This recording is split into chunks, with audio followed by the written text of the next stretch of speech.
Hello, everyone, and thank you for joining us for our session today on achieving a better life experience with ABLE accounts. My name is Miranda Kennedy, and I'm joined by my colleague, Lori Schaller, and we're with the ABLE National Resource Center. And there you can see our headshots right there. I'm the director of the center, and Lori is the manager of financial empowerment with our National Disability Institute, which is the parent organization over at ABLE National Resource Center. In case you're unfamiliar with the ABLE National Resource Center and what it is that we do, we are the leading comprehensive source of objective, independent information about federal and state-related ABLE programs and activities, including guidance on tax-advantaged ABLE savings accounts. It's our mission to educate, promote, and support the positive impact that ABLE can make on the lives of millions of Americans with disabilities and their families. Our pioneering work in this area and subject matter expertise makes us the foremost authority on topics related to the Achieving a Better Life Experience, or ABLE Act, ABLE accounts, state ABLE programs, ABLE-related policy developments, and comprehensive integration of ABLE and financial capability strategies for people with disabilities into public service delivery systems. We definitely want you to know at our website, ablenrc.org. That's for ABLE National Resource Center. That's what the ABLE NRC stands for. I do want to note that the ABLE National Resource Center does not open ABLE accounts, nor does it manage the state ABLE programs.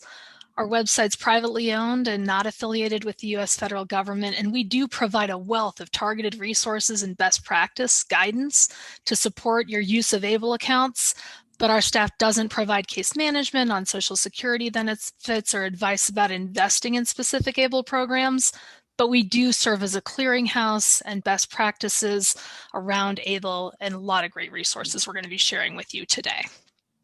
Okay, so let's keep moving.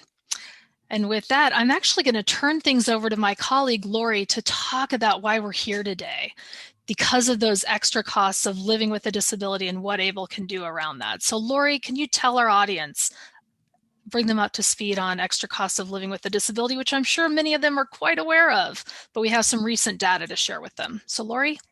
Thank you, Miranda. So households containing an adult with a work disability require, on average, 28% more income, or an additional $17,750 a year at the median income level, to obtain the same standard of living as a comparable household that does not have a member with a disability. Many of the extra expenses, including assistive technology and services, may be paid for from an ABLE savings account. Next slide. So what is an ABLE account? A Section 529A savings and investment account. It can be owned by a person who has a physical or mental disability or blindness with an onset before age 26, and who also either receives supplemental security income, that SSI, and or Social Security Disability Insurance, SSDI benefits, or if that person never received those benefits or no longer receives those benefits because they have worked above SGA and come out of pay for those benefits, they can still be eligible for an ABLE account. They would go to their doctor and request assigned disability certification, indicating that their disability condition continues and it began prior to age 26. Next slide. And that disability certification is available at our website, ablenrc.org. So ABLE savings up to $100,000 will not affect SSI benefits or Medicare Part D extra help, which follows SSI rules.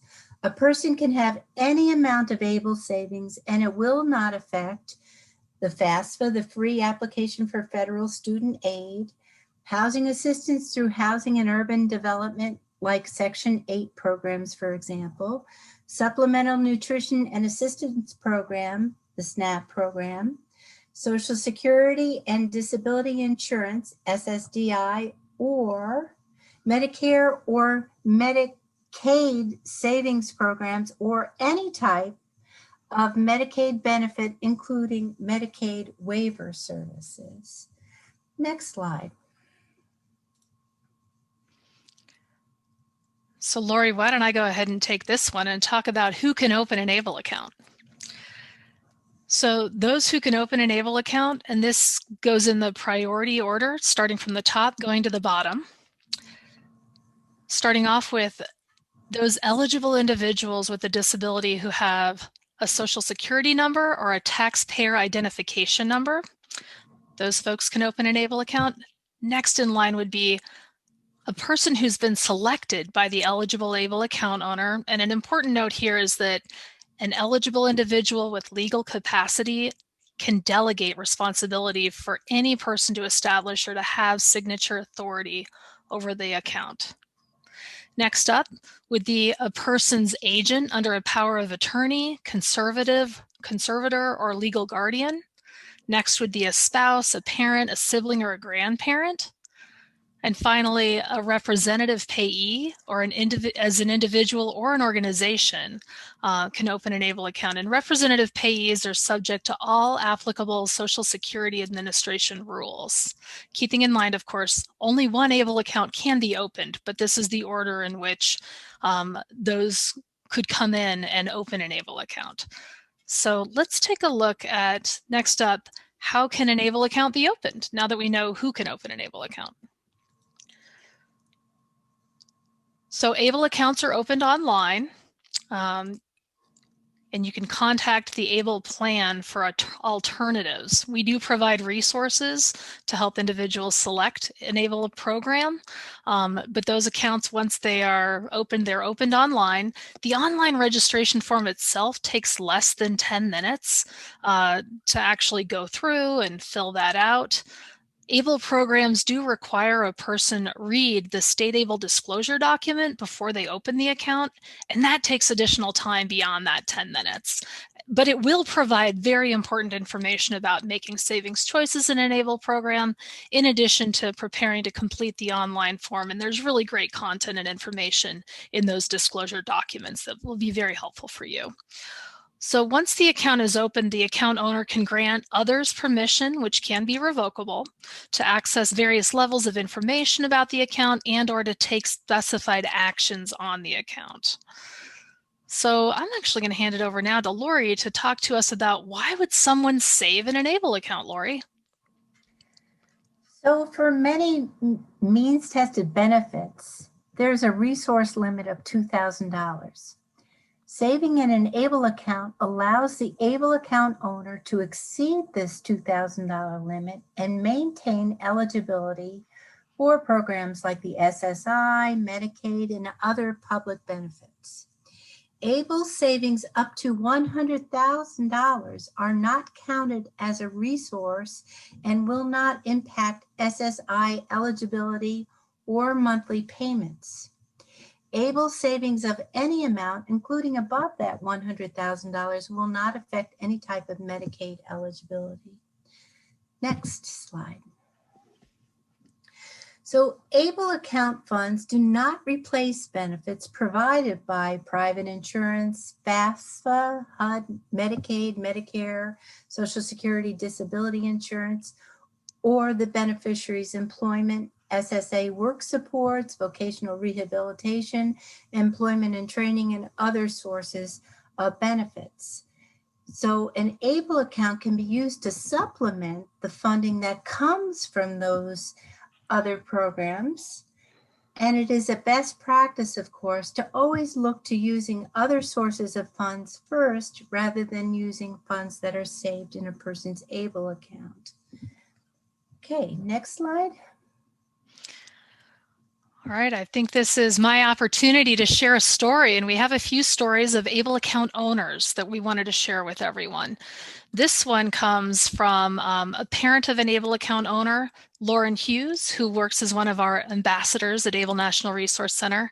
And Lauren's son, Stephen, is 13 now and has trisomy 9 mosaic, which is a rare chromosomal disorder that makes him eligible for an ABLE account. The family is using funds in his account to save for his future, and they've actually already used funds to replace the family's aging wheelchair accessible van with a new one. And this is crucial since their old van had a small engine fire after dropping off Stephen at an activity with his little sister in the back seat. So that was a very concerning situation. They repaired it, and then they were only able to travel within a 30-mile radius of their home for quite a long time until they were able to get their ABLE account, deposit funds in it, save up, and purchase that new van. And I think Stephen's mom, Lauren, shares a really important testimonial here with us when she says, "ABLE has given me peace of mind in knowing I can set my son up financially for his current and future needs without risking needed benefits." There was a great deal of funds that went into supporting Stephen, and they really need those benefits for him. And she says that creating an ABLE account is not time consuming and very easy to do. Parents really have nothing to lose and everything to gain. Even small contributions over time can have a significant impact on quality of life. And I know that's very true for Stephen's family and for Lauren. So I wanted to share that story with you. And on the left-hand side, you can see the old van that's a bit rusted out, and you can't see where the engine fire took place. But on the lower left-hand side, there's a picture of their new van that's accessible, and Stephen in the new van, and there's a picture of the whole family there too. All right, so Lori, why don't you go ahead and share here on the next slide as we continue why save in an ABLE account? There's more reasons than this. So there are also ABLE account tax advantages. The account balance, principal, and income can be invested through a variety of options offered by an ABLE program. Interest growth is tax-free when used to pay for qualified disability expenses. That includes assistive technology. Contributions from family, friends, a special needs, or pool trust, or 529 college savings plan rollover do not count as income by federally funded, means-tested benefit programs when those funds are put directly into that ABLE account. An ABLE account owner, family, friends, and others may contribute up to $15,000 into an ABLE account per calendar year. Miranda, can you take the next? Yeah, and I'd like to share another example of a story of another one of our ABLE ambassadors who's a parent. This is Davina Christian, and her son Dushan has sickle cell disease and had multiple strokes that left him with quadriplegia and also nonverbal. And they're using his ABLE account, and they've used it to save up to purchase a communications device, as well as durable medical equipment and an accessible vehicle.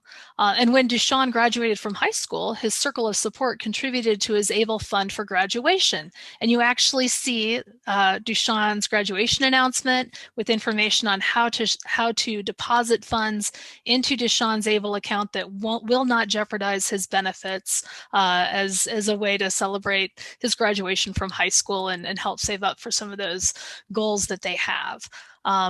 We also want to share that Dushan had an IEP with the personal assistance services, including an attendant, a reader, an interpreter, and other services. And ABLE account funds can be used to pay for anything beyond that. It definitely does not replace anything. The thing that Davina shares about Dushan and their ABLE account is that ABLE has helped us solve 5 of the 6 most pressing problems that we faced. It has allowed me to relax and not worry about how saving money will impact the benefits Dushan needs. His ABLE account will take care of whatever needs he has. I can relax and take a breath, and that is real. So we wanted to share that with you.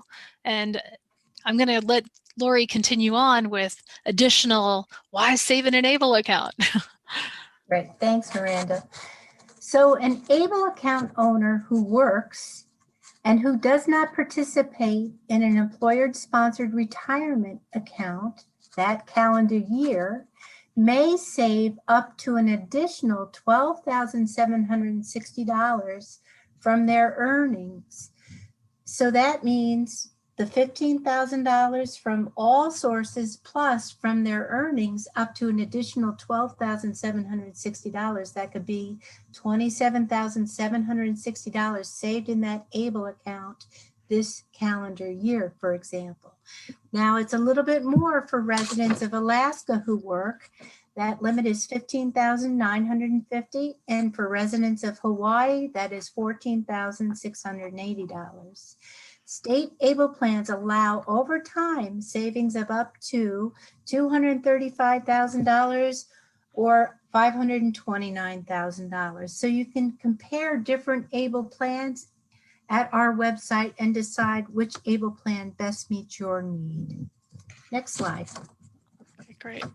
Thank you, Lori. And we'll actually have an example at the end of an ABLE account owner who's doing exactly that with his planning towards retirement. But here, let me just explain, where are we at right now with ABLE accounts? It's important to know that currently, under current legislation, 8 million people are estimated to be eligible to open an ABLE account. And as of the end of last year, 2020, we have some statistics to share with you. There have been over 82,000 accounts that have been opened. There's many more that are eligible to be opened, but 82,000 folks have stepped into opening ABLE accounts. And what that is that's $643 million that are in assets in those ABLE accounts, those 529A accounts.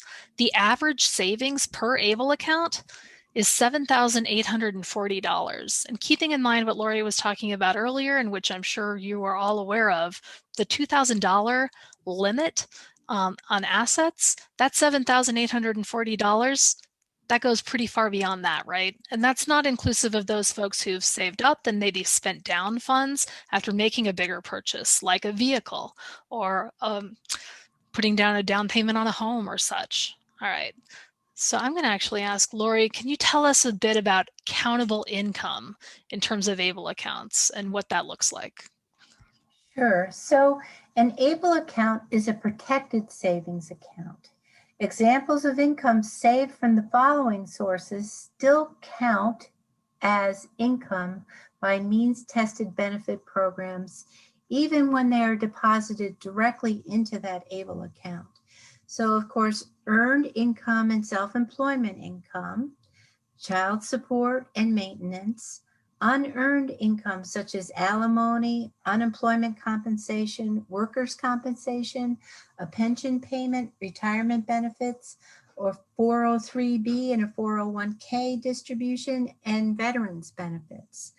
SSDI benefits are not means-tested benefits. So just to keep in mind, an ABLE account, the resources are not countable for federal benefit means-tested programs. But an ABLE account cannot reduce countable income. And work supports, though, provided through the Social Security Administration can reduce countable income for a person who receives SSI and or SSDI.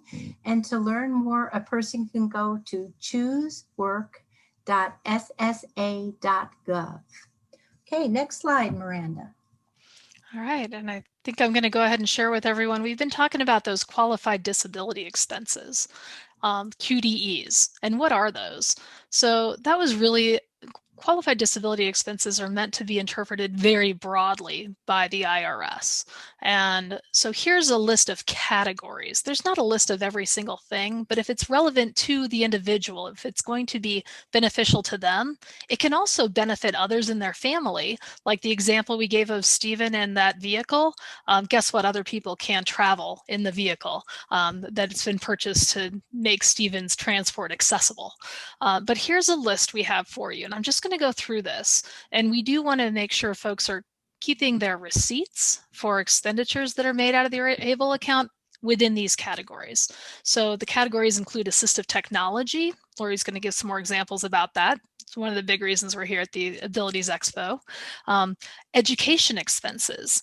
basic living expenses, including food and shelter. And that's key because there's other protected savings vehicles that don't include food and shelter, but ABLE accounts do. Housing, including utilities, rent, modification, purchase, property taxes, transportation, if it's vehicle purchase or paying for Uber, Lyfts, or things like that. Employment, training, and support can be purchased out of ABLE accounts. Personal support services, healthcare expenses, legal fees and financial management, as well as funeral and burial expenses. And none of these are meant to replace anything that's currently being provided by other supports, other services, other programs. It's just meant to augment. So you want to think of that ABLE accounts augmenting what might already be being received as opposed to replacing.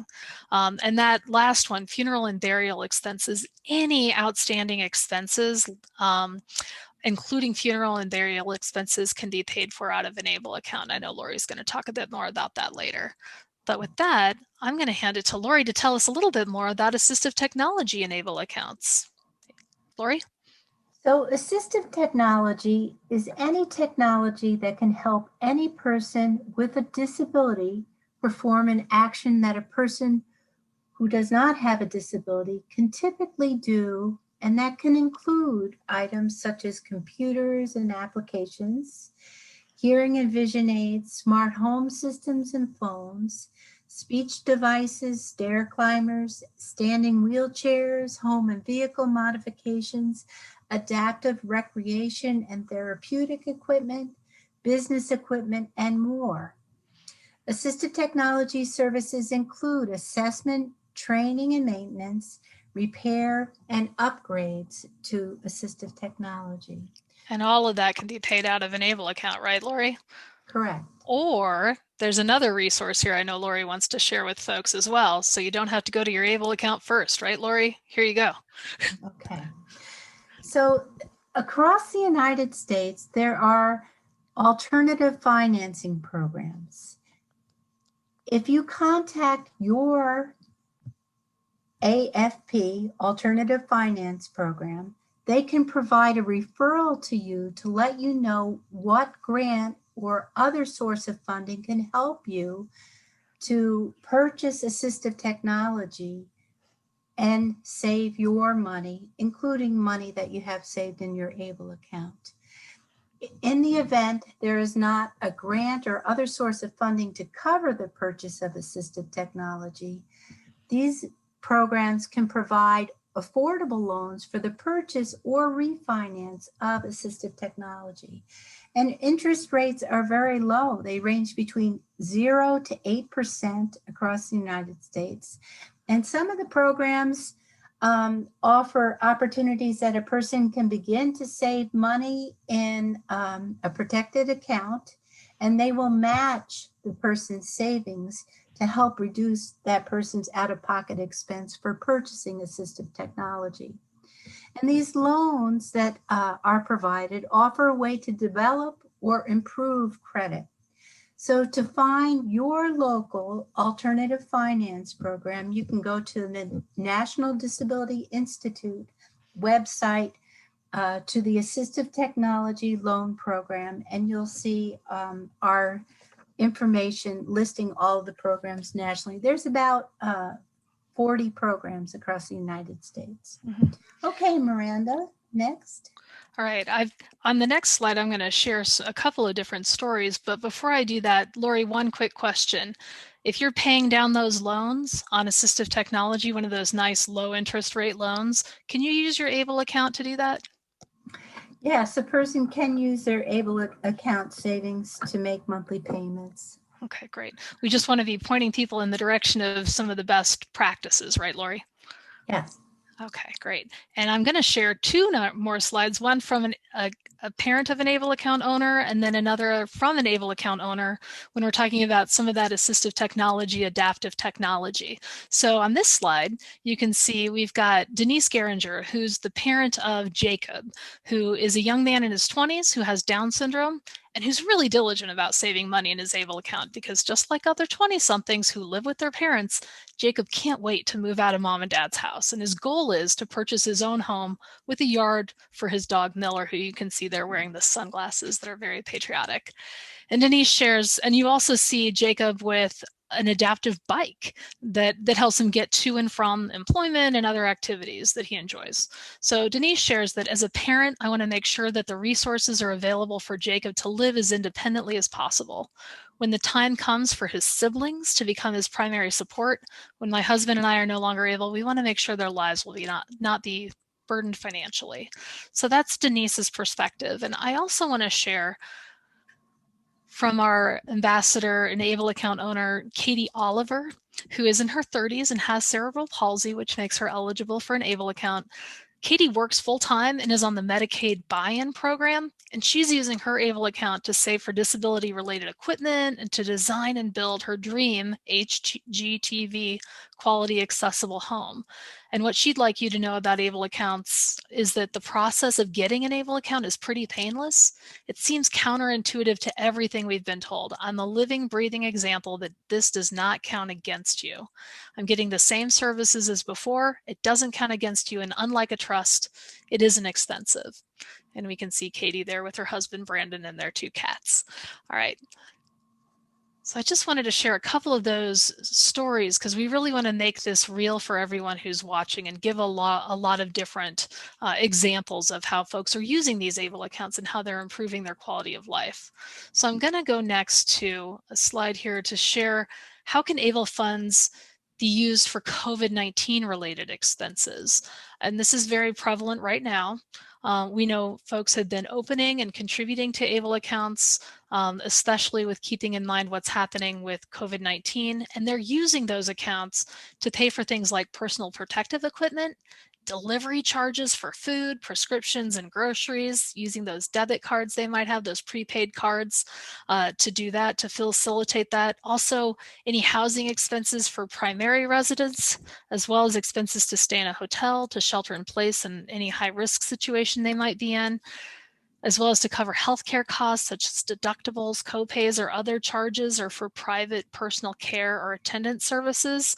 We also wanted to make you aware of National Disability Institute's Financial Resilience Center, which is a resource we will share with you at the end of this presentation as well for more up-to-date information specific to financial information for people with disabilities with COVID-19.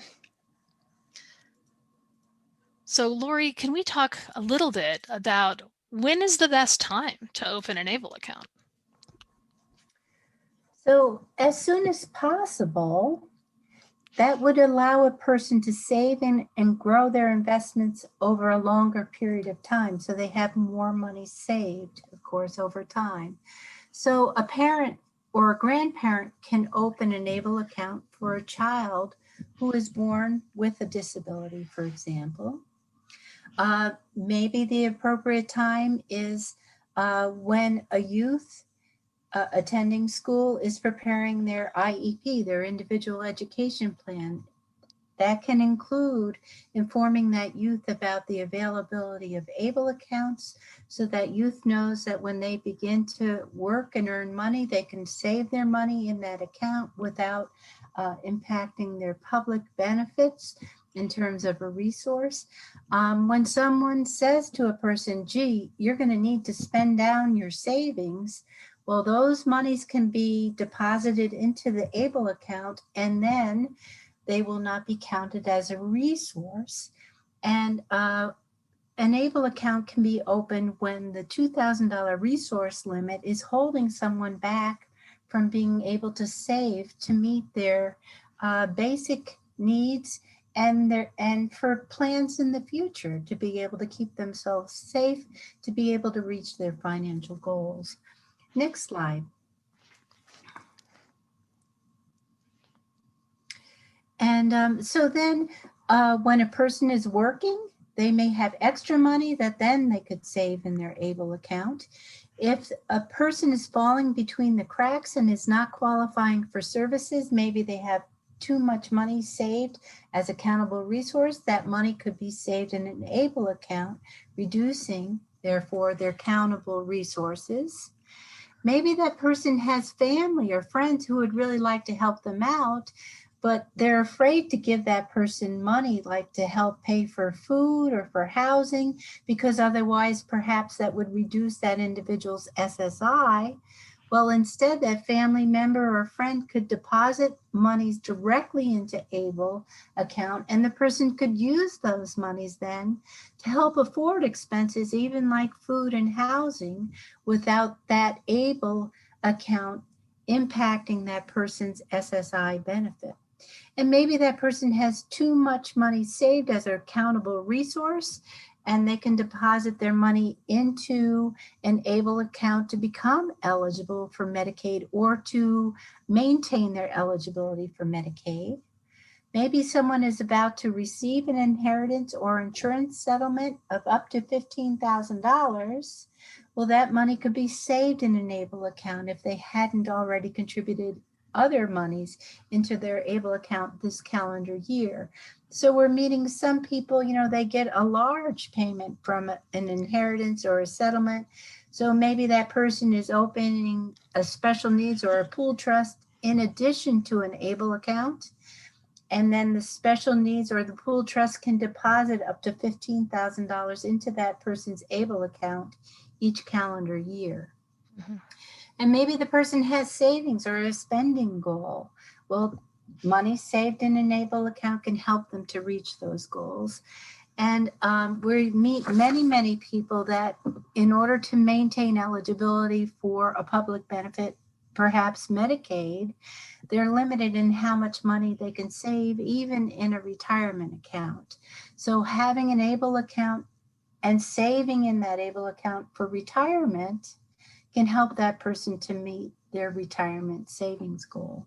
Mm-hmm. Okay, next slide, Miranda. Great, thanks, Lori. And I do want to add also, if someone's filed for earned income tax credits when they've filed their taxes, or if they've gotten and been eligible for an economic impact payment, that also could be a really good time to open an ABLE account, right, Lori? Correct. Yeah, so we're living in some times where there might be some opportunity here, something to think about for sure. Okay, so let's go ahead and share another story. I've got this one and one more, folks. This one's about Edward Mitchell, who's an ABLE account owner, who's in his 30s and has a spinal cord injury that happened when he was in a car accident when he was 17 years old, which made him eligible for an ABLE account. Edward has an MBA and is working and is finalizing his ABLE-funded purchase of an accessible van, which is set to happen this month. And Edward has shared that ABLE has allowed me to start saving without penalizing or jeopardizing my benefits. My parents worry what will happen to me when they're no longer able to help. ABLE gives them some peace of mind about my future. Plus, unlike a special needs trust that must be controlled by a trustee or trustees, ABLE gives me, a person with a disability, control over my finances and increased independence. So we definitely wanted to share that perspective with you. And now let's talk about some best practices for ABLE accounts. So some best practices would include, for SSI recipients, continue to use SSI first to pay for housing and food. Pay for housing expenses the month the ABLE funds are withdrawn if you're using your ABLE funds to pay for additional housing expenses. Identify and focus on the ABLE account owner's savings and goals, whether that's you as the ABLE account owner or if you're a family member or support person. And also, of course, prepare a spending plan for all monthly expenses. What income will pay for each spending plan item? What money can be saved for the future ABLE qualified disability expenses goal? Because really the benefit of ABLE is when you can continue to, invest money, save money in those accounts, potentially grow that money through investments.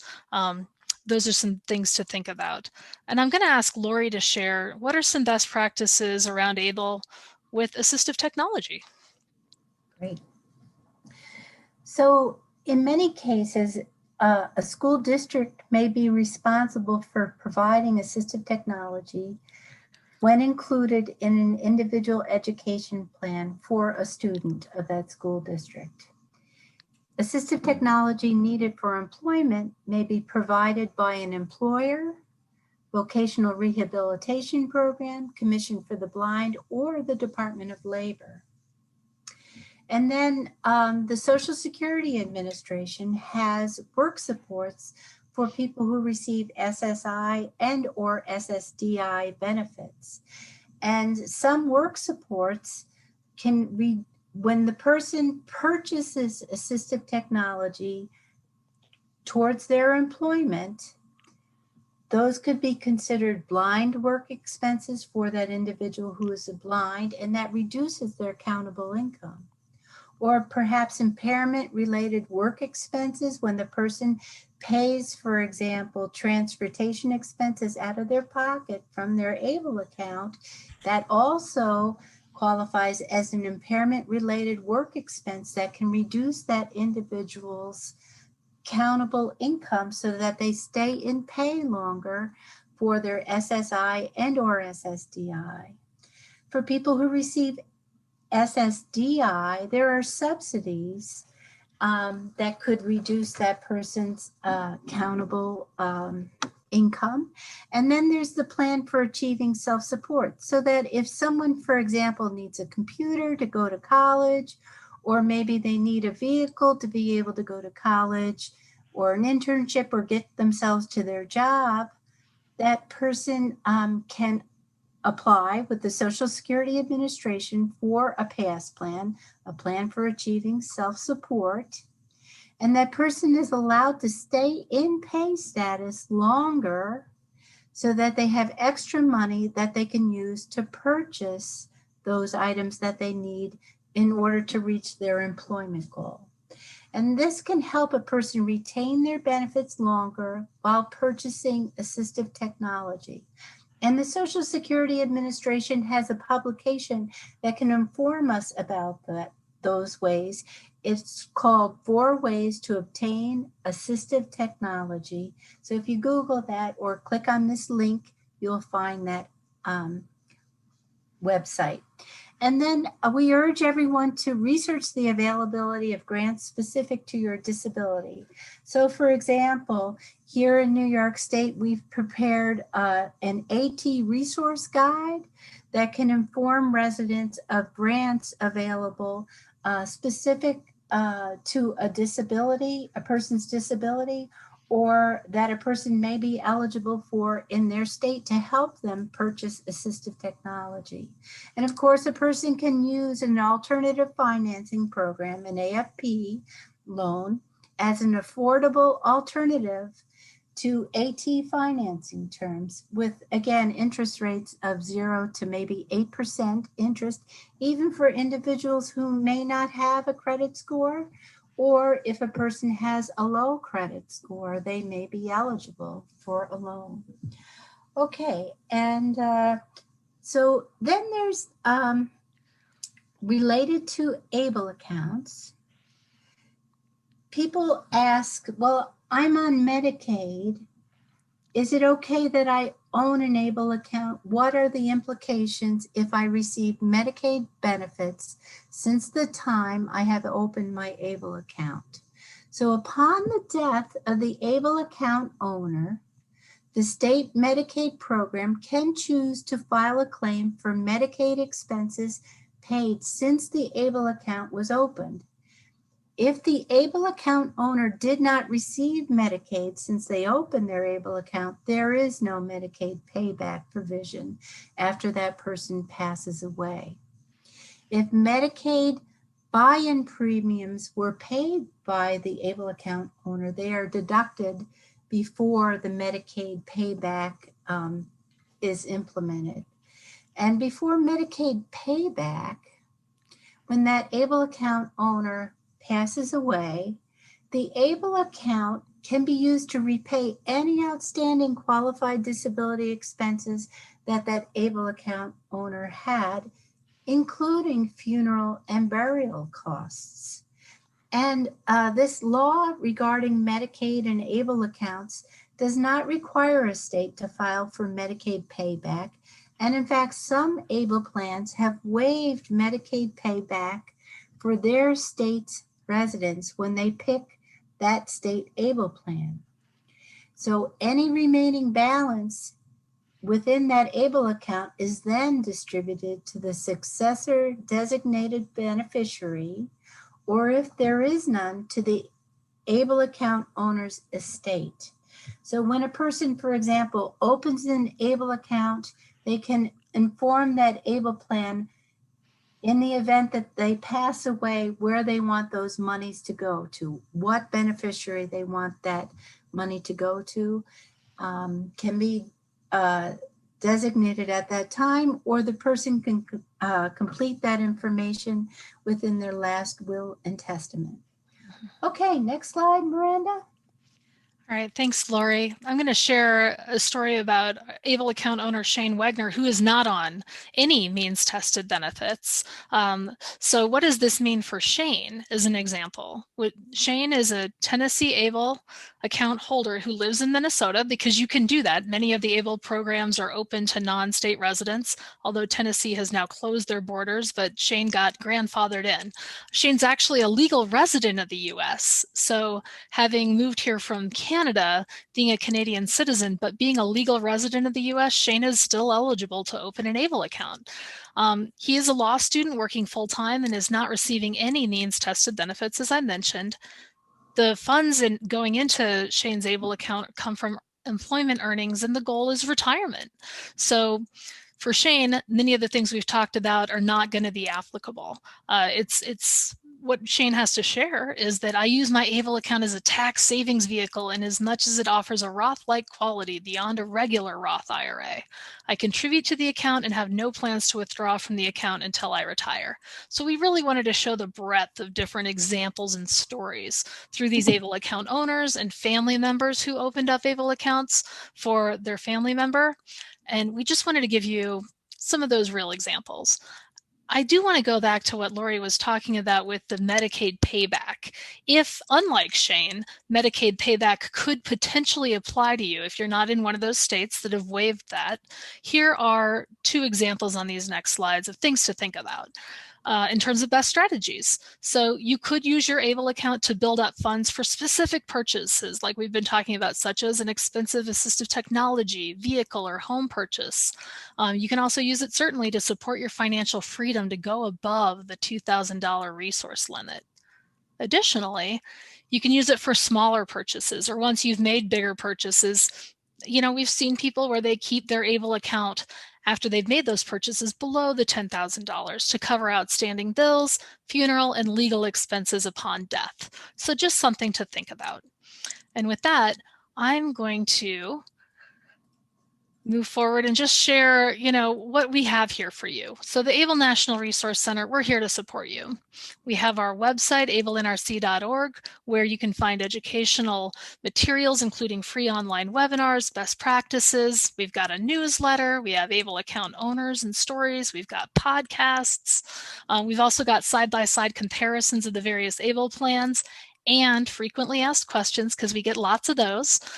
You probably have many in common with those we've answered.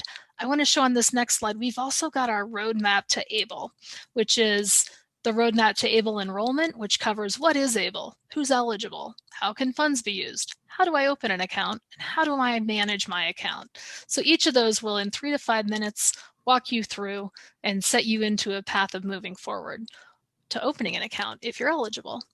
Then once you've opened an account, we've got our roadmap to independence to help you manage that account, how to set those financial goals, build a circle of support who can help you achieve those goals and find funds to put into your account, how to make those smart financial decisions, monitor your ABLE account, and of course, celebrate being ABLE. This next slide shows our comparison tools we have on our website. You'll find those on the homepage, but we've got a 3-state comparison tool, as well as a program features tool, and a map of the USA where you can go and select a state ABLE program and read about that. So we've got some really good comprehensive tools there. Here on this slide, you're seeing a lot of great faces. For more ABLE account owner stories beyond those we shared with you, we have our ABLE ambassadors. You can find those on our website and read up on their stories from the last 3 years of our ABLE ambassador program. We have a new program running this year, and those stories will be included as well, because these are real lives that are being changed. These are some of those 82,000 account owners who have stepped into ABLE. Finally, And as we're wrapping up here, thank you for joining us. We hope you will help spread the word in addition to increasing your own understanding and utilization of an ABLE account. But please do share information about ABLE accounts with your friends, family, and community groups. Subscribe to our Achievable newsletter, connect with us on social media, and for any of the questions that you have, you can visit our website again, ablenrc.org. Check out those frequently asked questions, and you can contact us if you have any questions after today's presentation at info@ablenrc.org. And with that, we'd just really like to thank the Abilities Expo for inviting us to present on ABLE accounts to all of you today. And we look forward to hearing from you soon, moving forward together. Thank you.